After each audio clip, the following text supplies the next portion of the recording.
Today's interview is about life growing up with an alcoholic mother.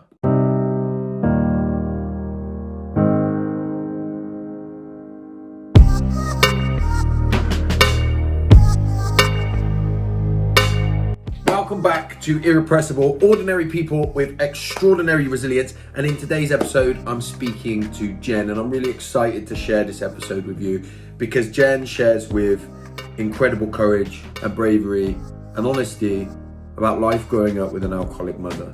Now, I know lots of people that follow my socials and follow particularly my YouTube channel are often people that have grown up in a similar kind of environment. So this is going to be a really powerful one for those people. There's a lot to learn from what Jen says, particularly if you have any interest in supporting people affected by a parent drinking. Jen really shares some real deep and meaningful truths about just what life's like and how long lasting the impacts of growing up with a parent really well and truly are. The sound is a little bit patchy at the beginning of this video, but stick with it because it does improve, and I don't think it takes away from just how incredible Jen is with the way that she shares about this. So please sit back. If you're a COA, then grab the tissues and enjoy this interview. And if this is the first time that you've been here, then please make sure that you have subscribed and you turn on the notifications so you know each and every time we post a new video. So today I'm with Jennifer. I'm really excited about this conversation. Jennifer, how are you doing? I'm good, thank you. How are you? I'm good. I'm genuinely excited. I don't know if that's the right word, excited, but I am. I'm quite keen to see where this goes. So rather than me try and kind of do a proper introduction of you, why don't you tell us a little bit about who you are and what you're doing in the world at the moment?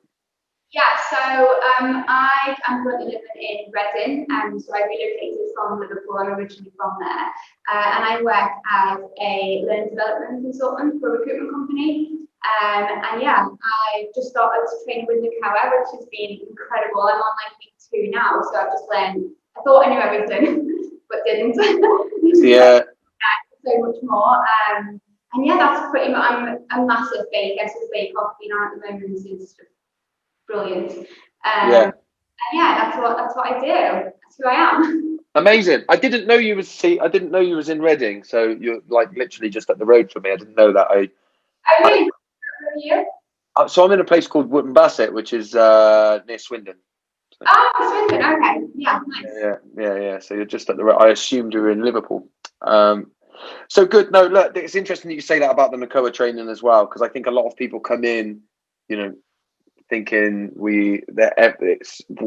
I know everything I need to know. I'm just looking forward to the training, and then it kind of tends to open this big can of worms where it's like, wow, there's so much to learn, which is great. I think that's what's great about it. So look, why don't we get straight into it? And this is essentially about resilience, but it's a place for you to share your story. So why don't you tell us, the adversity that you've faced that's meant that you've had to be resilient? Yeah, so I've been around alcoholics pretty much my entire life. I've been involved from quite a young age due to I'm a great-granddaughter, a niece, a granddaughter, and a daughter of alcoholism. Wow. Kind of like, generation after generation. So I've been exposed to it quite. My earliest memory of it really was probably when my great-grandmother died. Which was my nan's mum. I remember my mum and my grandma having to go down to the London, where she lived, to kind of sort everything out. And I remember being really aware of why she died. And quite young. I think I was about probably 4 or 5 at the time. So I don't really know too much. I was just very aware of it.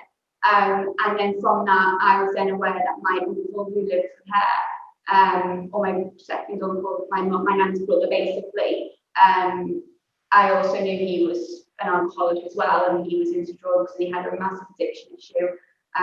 He lived in London, and again, my grandma and my mum used to go down quite frequently to help him out with food, and I was just very aware of it, I guess.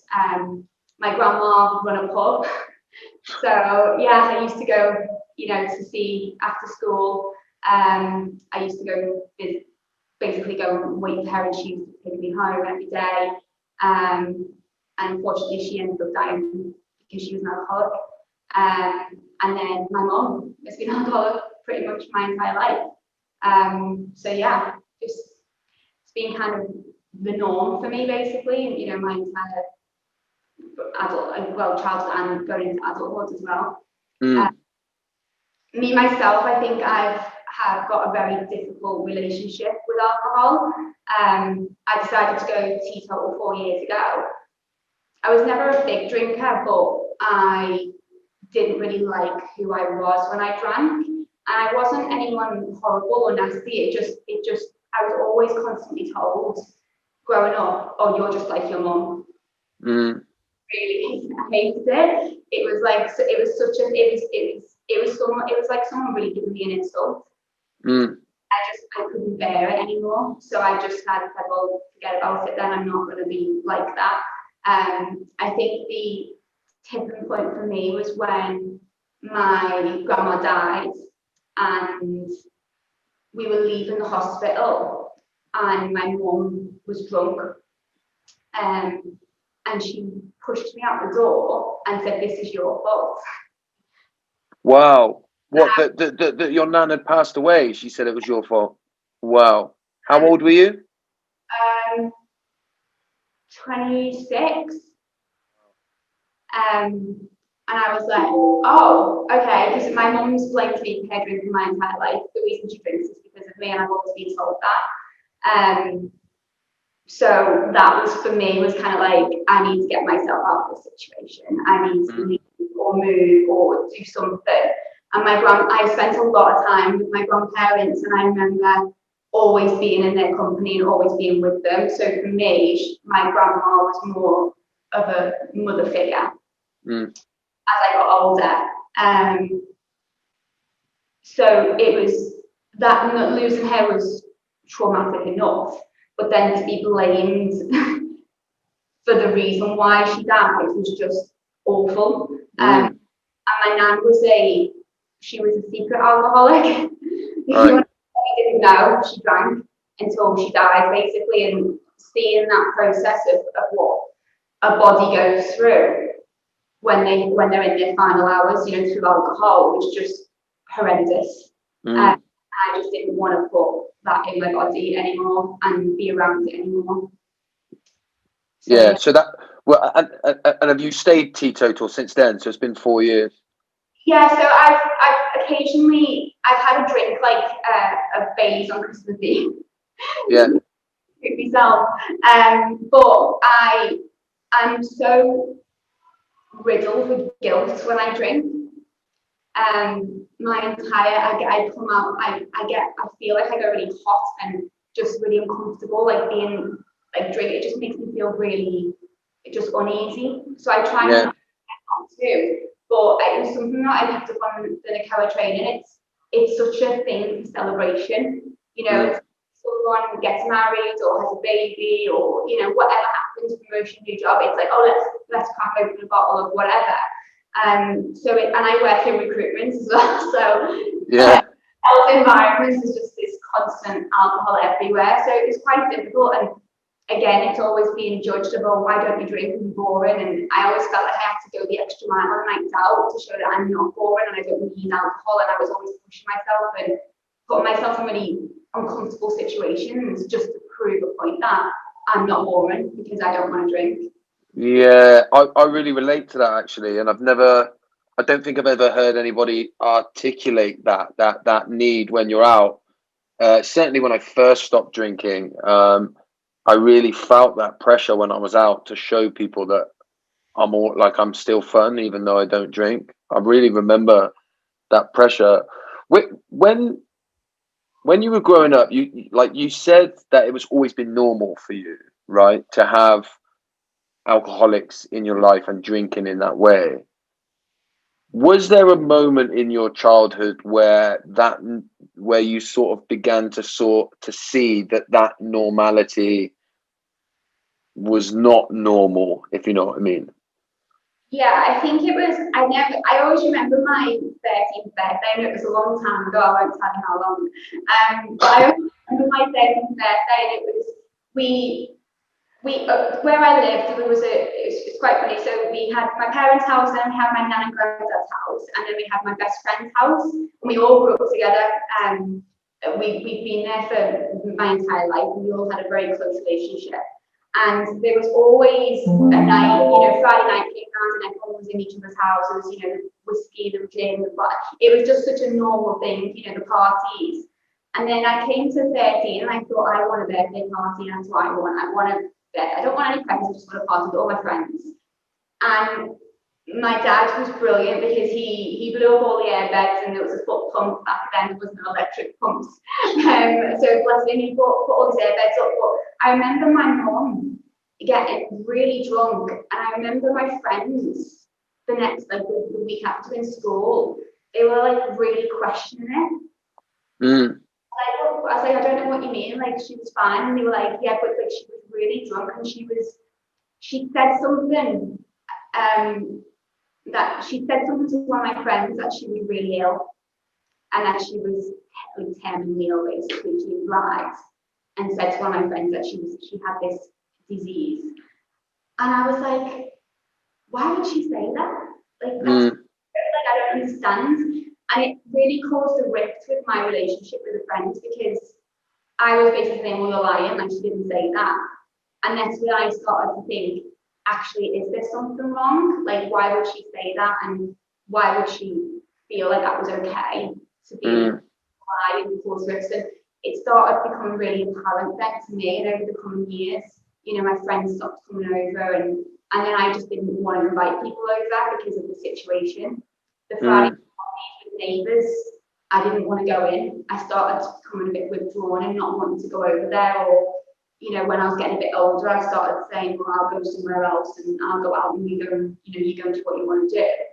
But it was just normal for them. Like, just how it was. Yeah, and that must have been so confusing for you when your friend is saying that your mum said that. Was you protective of your mum? But did you feel like that you had to protect her? Yeah, absolutely. Like I've always been. Me and my mum are very, very much alike. Like we're like the same person.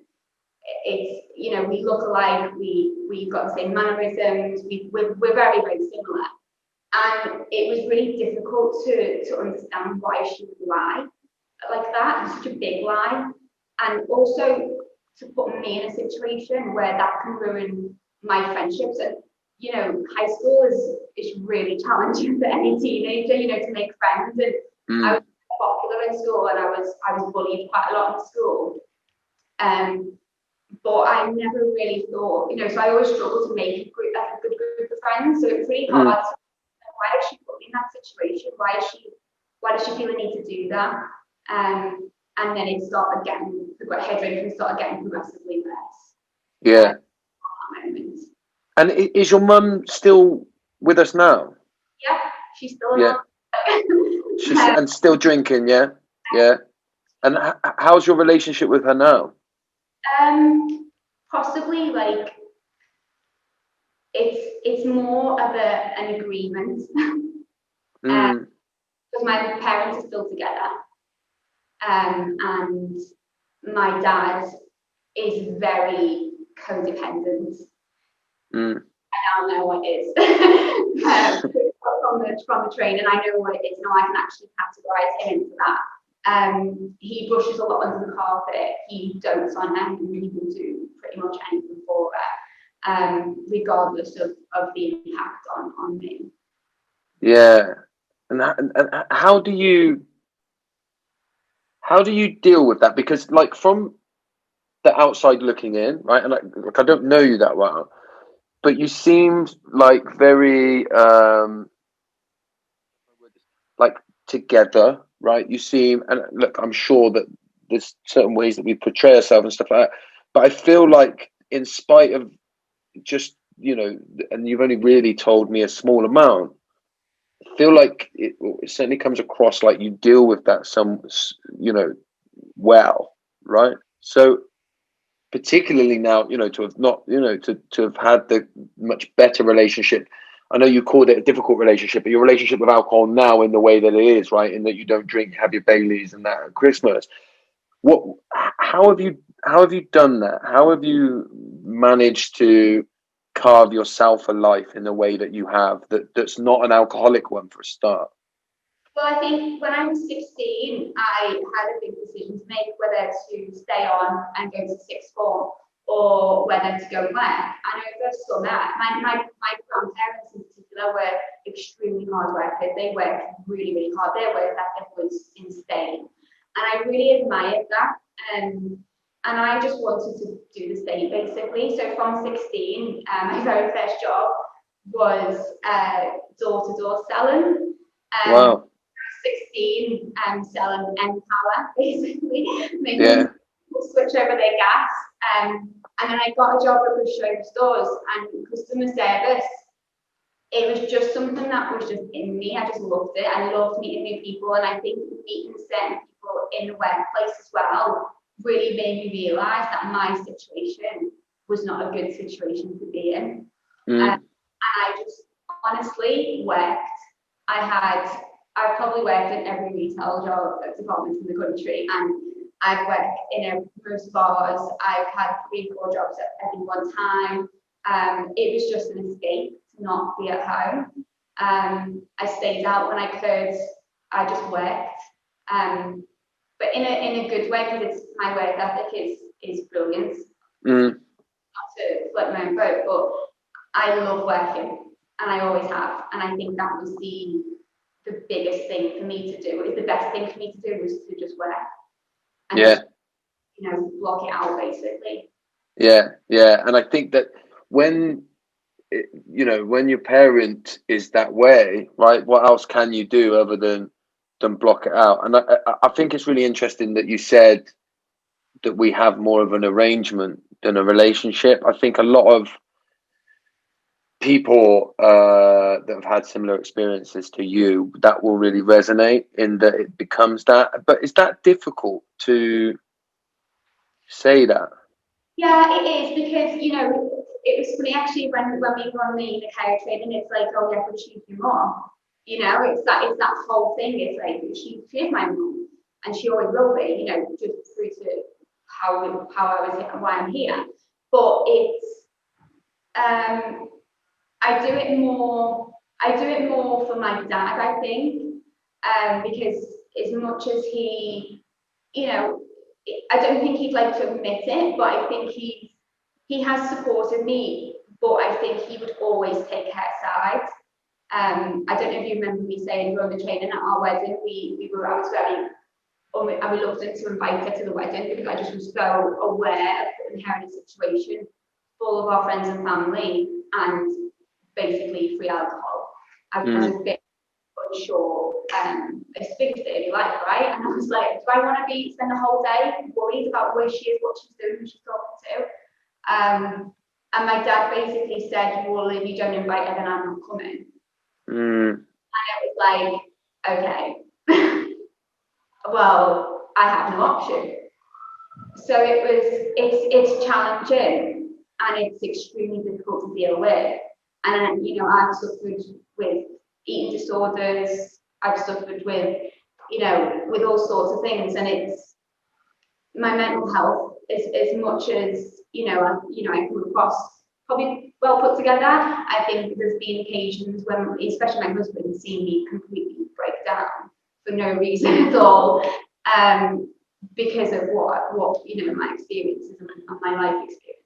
Yeah, and I mean, you say for no reason at all, but actually, when you don't have to peel the layers back very far to see that a breakdown here and there in your life would actually make total sense in the way that you have to hold it together. I think what you described with your wedding day is one of the real complexities of growing up with, particularly when you grow up with one alcoholic parent and the other one becomes so enthralled, and their sort of addiction, if you like, becomes sweeping under the carpet and protecting their partner, which you could look at it one way as like a really loving thing to do, to stand by that. But then when that codependence becomes so strong and it becomes at the expense of you, right? And that ultimatum, and it's like you say, I'm sure your dad would have felt that that ultimatum was the right thing to do, right? In that he's supporting his mum, and he knows that you will make that decision where your mum gets to come and he still gets to be at the wedding. But it's so many layers to untangle, right? That, and it just so becomes so overbearing in your life. Yeah, it's difficult because I know my dad just wants to try and keep this family unit. You know, he wants to see that, you know, married couple, 2.4 children, dog, house. You know, he wants that, and I do. Yeah. I resonate with that a lot, but at the same time, it's like he's very much a bloke as well. You know, he doesn't talk about feelings. He doesn't talk about why things have happened or what's going on. He's just kind of like, oh, what's gone now? Let's move on. Yeah.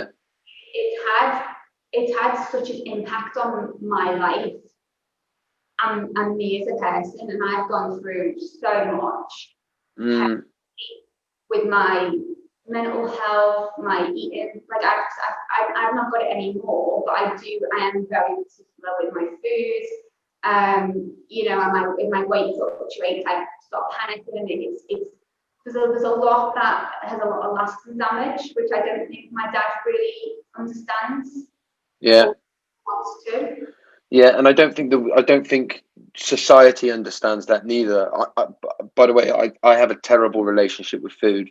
I judge myself on my weight incredibly harshly. You know, my wife will tell you the amount of time I spend in the mirror showing her my belly, saying I'm a mess and all that kind of stuff, right? But it's driven from that same thing, right? It's driven from the same place, and it's all so linked. You're like, I know you're married now. Obviously, you said that you got married. Do you have children? No. Does your experiences play a part on that, on whether you would have children, and like, is there fears around that? No, because it's funny actually, because when we were in the hospital, and you know, this is nothing to say that the NHS is a bad thing. The NHS is an incredible thing, but when we visited my grandmother in the hospital in here last week, every nurse that I spoke to said to me, "Oh, you do know this is hereditary. You need to be careful." Wow. And I was like, okay, well, wow. I have a choice. I have a choice whether I want to do that to myself or not. And it's always, I think, in myself, I know I'm not going to be that person, but I'm also very, very concerned that I will be that person, or that will happen to me, because it's happened for 4 generations of my family. So I think me then, you know, having children, it is a concern, but I also know it's circumstantial. I'm not in that environment anymore, and my children will be there. And I know that I think I'm so, because I've been so aware of it, and I've been pushed into that situation where I've seen it, and I've seen the damage it can do, and I can see the damage it would do to my stepchild person. I just don't think I would ever put something I've created in that same situation. I just don't think I'd ever be able to do that. Yeah, and I think, look, when people say it's hereditary, I'm sure there are genetic factors that play a part, but my belief is absolutely that nobody is born an alcoholic, right? And I think, you know, what you're doing is breaking clearly years and generation of a cycle, right? And just because something runs in the family, it doesn't mean it's genetic, right? Yeah. You know, and you do have the ability to stop it. What would you say you've learned about yourself based on the things that you've experienced, and, you know, up to the point of your life that you're at now?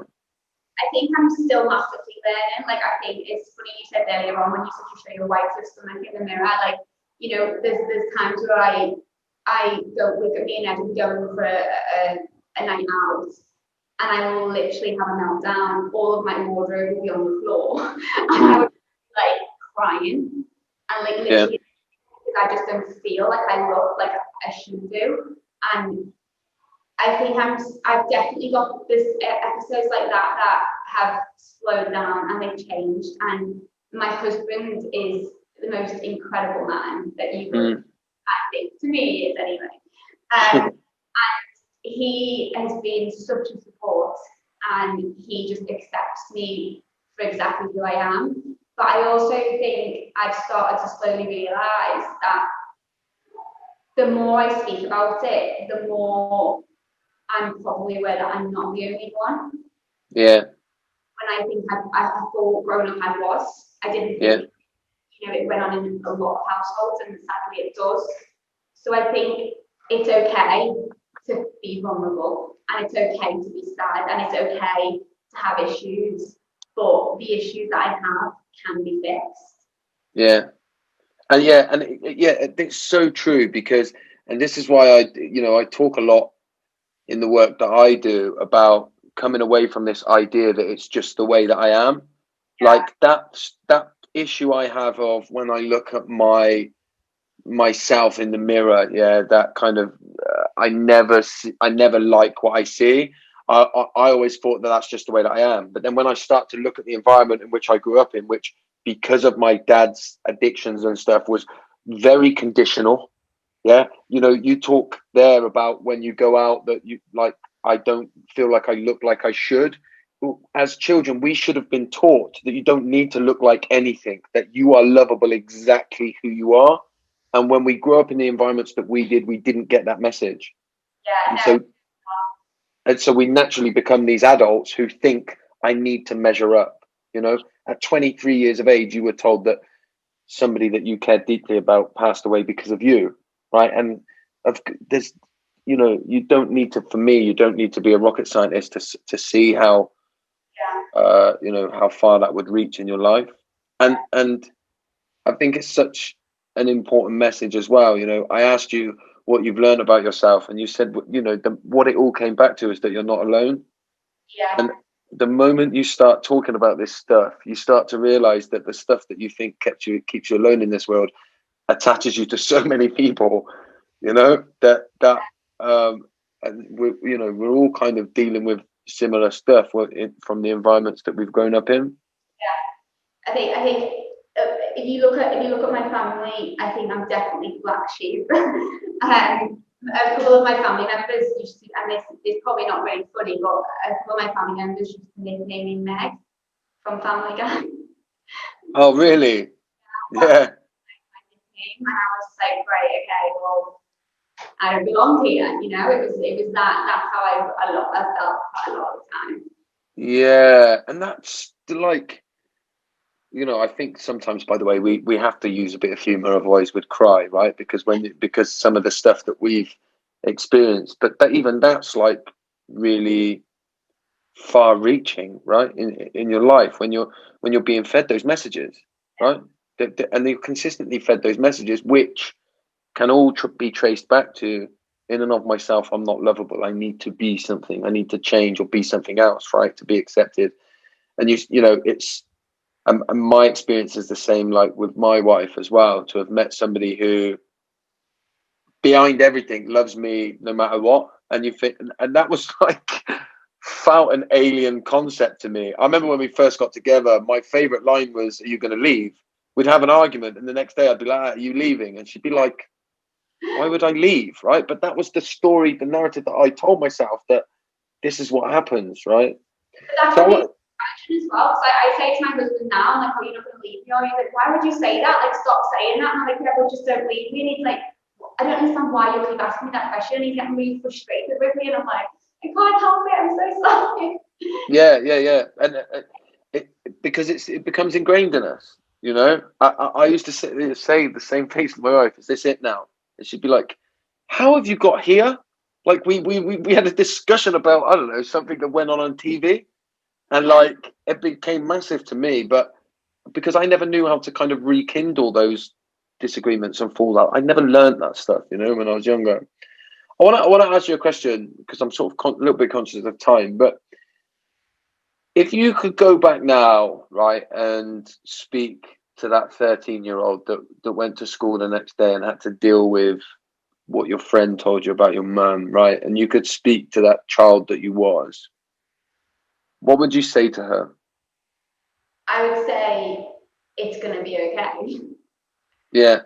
I I would genuinely say that. I was like, don't worry, it's going to be okay. Yeah, because you can't see that when you're younger, can you? No. And it is, and I think, I've surrounded myself with a lot of people, and I think I've been told by a lot of people that I'm a nice person, which is actually, it means a lot for someone to say that, because, you don't get told it very often. Yeah. It's my fault. So to be told actually it's not your fault and you're actually a nice person, with, people are surprised that I'm quite a nice person, that I think I was, because of what I've been through. I think, I would say that, like, it's okay. It's going to be okay. You'll get it. Yeah, that's incredible. That's incredible. And what advice would you give anyone that might be advice, or what would you say to anybody that might be in a similar? Because there'll be lots of them, and lots of them will watch this as well, by the way. What advice would you give to people that might be in a similar situation? It's difficult, because I think one of the things that I've taken away from the course so far is that everyone's situation is so different. The idea about alcoholic parents is the same, but everyone's circumstances are so completely different. But I think what I would say to them is that, you're not going to be that person. You have a choice. You've got to take two roads. You can go down the roads where, because I could have very easily gone down that road, very Totally. easily. I was in that environment and I could have taken it, but I chose not to. And I think saying to that person, like, it's your decision. Whatever you want out of your life, you can do it if you want to do it, but it's got to be your choice. Yeah. It's so powerful, really, as well, because what you've done there is you're not giving advice. You're understanding that everybody's stories are different, but you're saying, look, it doesn't have to be this way for you, right? And and you have, like, it wasn't your fault that what happened to you, but right now your life is your responsibility. What are you going to do with that responsibility, right? Yeah, if you want to fly something in a rocket ship, then you go and do that. If you want to go and work in job lovers for the next 20 years because that's what makes you happy, then go and do it. If you want to be a bin cleaner, then go and do it. It doesn't matter whatever you want to do. Just if that's your choice, then it's entirely up to you. It's your decision. Don't let anybody else make your mind up for you or decide who you're going to be. Yes, I love it. It's so good, and that is like the perfect way to kind of bring the conversation to a close as well. Honestly, like, I had to keep looking at the time because I think it's probably because I've got similar experiences more than anything. But I know that we could have ended up, this could have been 2 or 3 hours, right? And like, we could have sort of dived in and really talked some more. There's always hundreds of instances. Yeah. So look, it's I don't know. Are you on social media? Is there a way people can reach out to you if they want to, or is that not? Yeah. Absolutely. Like, I've got an Instagram account. I don't go on Facebook too much, but I do have Facebook, and I've got Instagram, and that's pretty much where my technical abilities sit. Not with anything else. So that's my in digital. Youre is a digital marketing company, so I leave all that to him, but I'm not. No. Good, but you're going to become a Nacoa volunteer as well. So I'd imagine you're going to start popping up in a lot of places when it comes to this stuff, especially with the way that you're able to talk about it. I want to say that I really appreciate it. Like, I've taken a lot from this myself. It makes it a little bit difficult as the interviewer, if you will, because I normally, when I'm a little bit kind of on the outside, I can ask the questions that I think people would want asking. I've tended in this one, I've been asking you the questions I want to ask. But look, I just want to say I appreciate you. I appreciate you taking the time to do this and being as honest as you can. And I guess before we sign out, is there anything else you'd like to say? Anything that you feel like you want to add? No, I think this was really important to me, because I said to you earlier on, my story has been very much my story, and the reason why I joined or wanted to join Nacoa is because I want to help someone. I want to help that 13-year-old, that feels like they're on their own, and let them know that they're not on their own and it will be okay. But yeah, just that's why I decided to do this today. But I think it's important to share your story, and it's okay to talk about it as well. You're not on your own. Yeah, thank you. This has been incredible, and I can't wait to share it with everyone. Yeah, thank you so much, Josh.